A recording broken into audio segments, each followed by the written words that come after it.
Let's see, I thought we'd just post another project update. Just, something off the cuff. I'm here with Erica, of course. I'm sure you guys all recognize her. She's the content, host. the content creator for the company and hosting for our documentary series.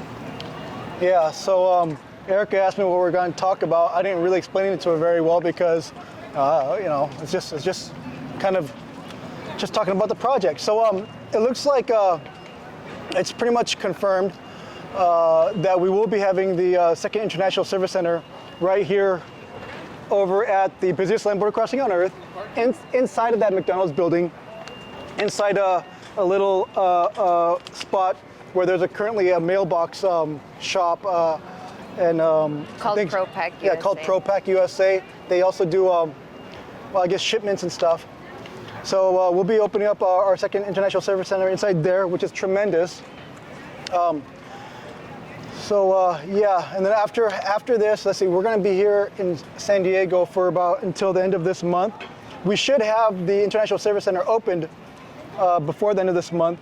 Right now, we just came here to take measurements to put up the actual signage up in the front and then inside to let everybody know, that what our project's doing and get people excited right away. The other thing that I want to mention is that we're going to be hiring some people and talking with some of the businesses on the other side of the border, so that we're going to get some marketing tactics, marketing people to basically just walk around the border area, literally, with our T-shirts, along with some of the businesses to post advertising for our project on the other side. So as people walk over to the USA side or they walk over to the Mexico side, they see our project. So we're actually doing the groundwork along with the actual tech, because it's great to have great, incredible tech and everything, but you got to get it to people.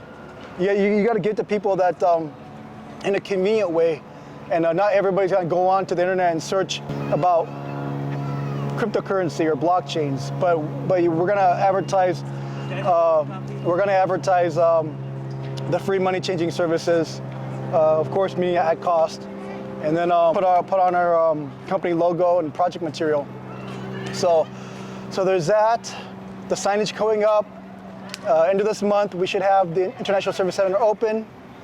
And then launching with the media outlets. Oh, that's right. Open launch. Yeah. Yeah. So we'll be inviting a bunch of media outlets to come over and cover this event, because it's going to be huge, because of the fact, again, this is the only and first project offering money changing services to the public in USA. Because the actual first one's in Singapore, so this would be the second one in the world. And then what else is there? All the beta testing for our payment platform, running off of our own unique blockchain, is about the second or third quarter of next year. Most likely it'll be the third quarter.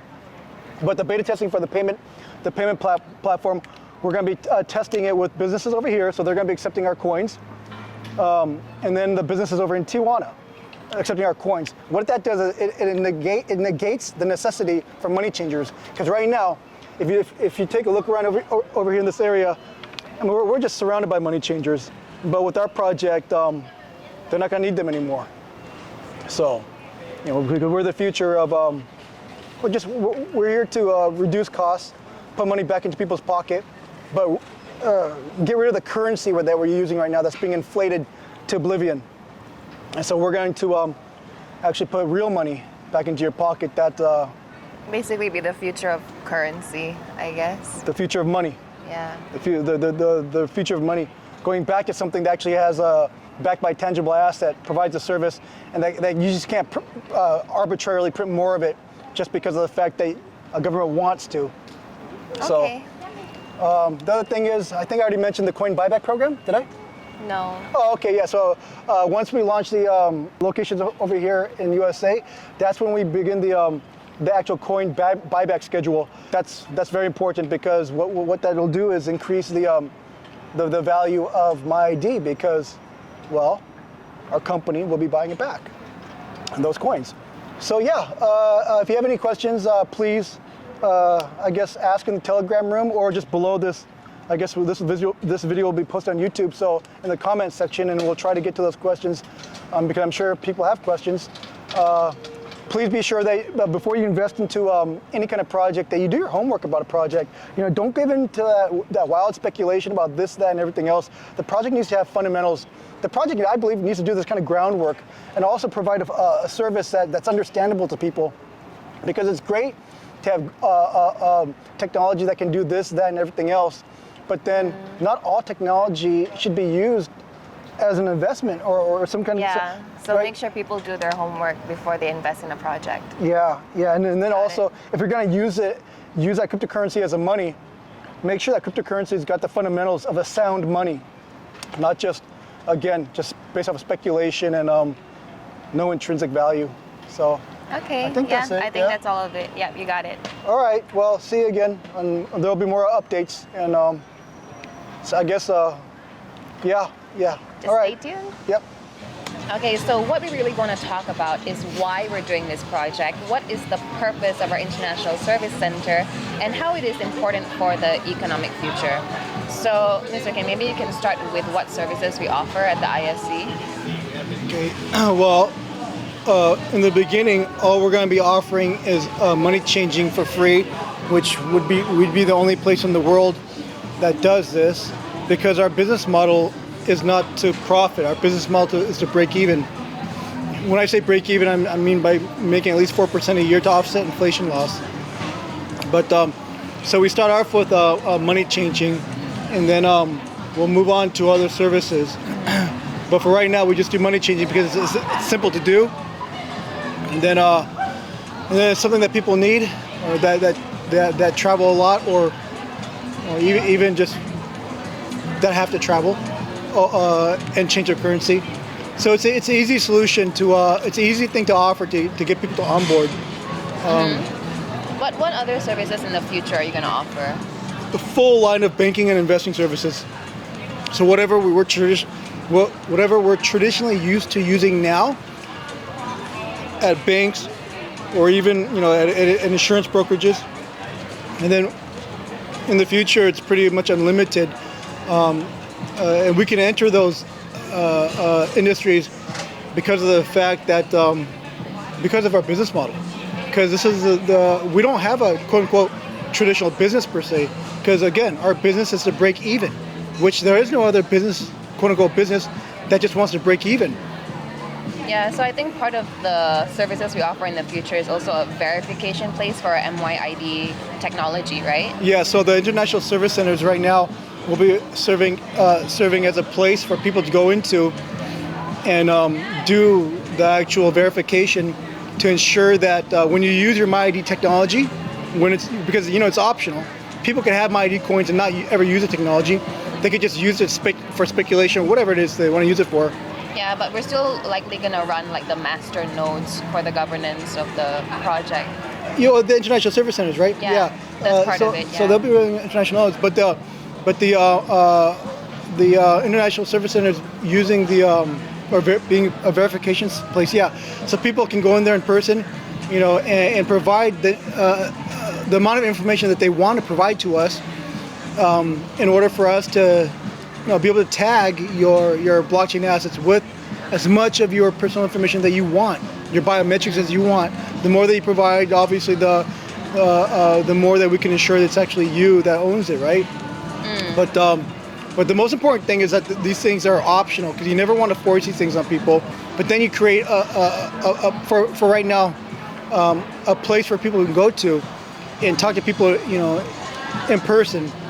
You mentioned also that these physical storefronts are temporary, right? Like they're just to help with the transition period. Yeah, because right now we're transitioning from the traditional economy that we've all become accustomed to a blockchain economy. But that's for a lot of people that's very unnerving, that's unsettling. Yeah, we want to transition in a way that's like non-intimidating and relatable. Right. Yeah, so you want to have something that people are used to. You want to have you don't want everything to just be up in the cloud, right? Or everything being completely digital.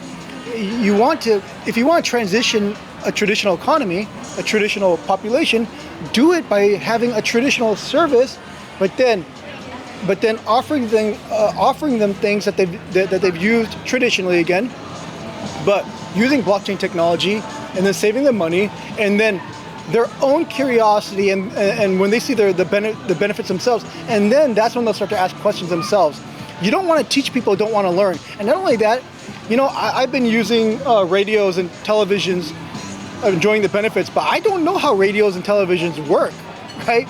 But that being said, I benefit tremendously from them, and I purchase radios and televisions and so on.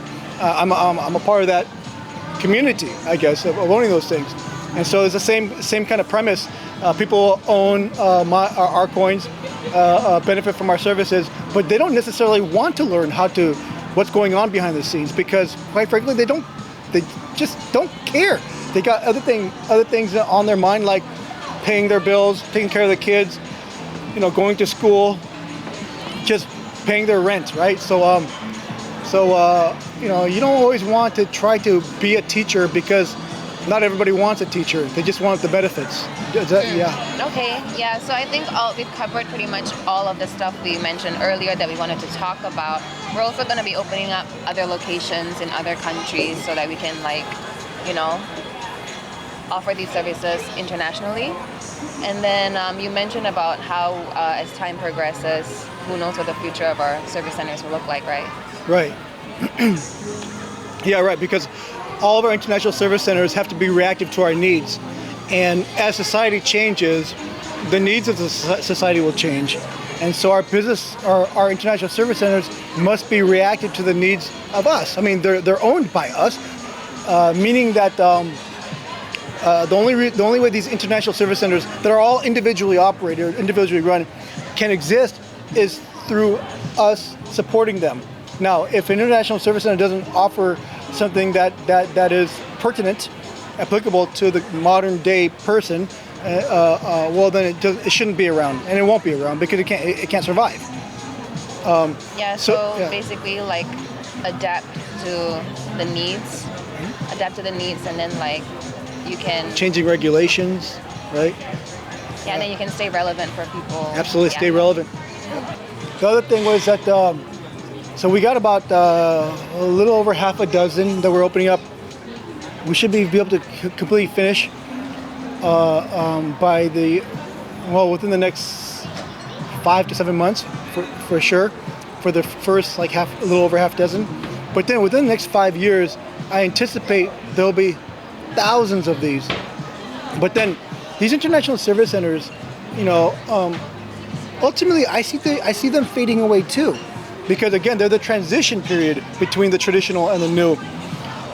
And so maybe they'll stay around for a long time, maybe they won't, but they will only exist for as long as they're, again, I guess, relevant, pertinent. But they should not be, in 10 years or whatever the time frame be, they should not be an essential aspect of our project. They are just a beneficial part, a practical part, but not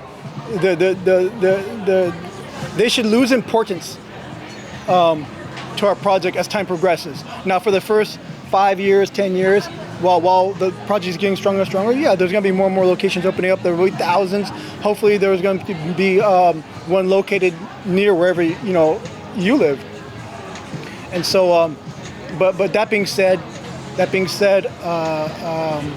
I don't see the international service centers, the physical storefronts,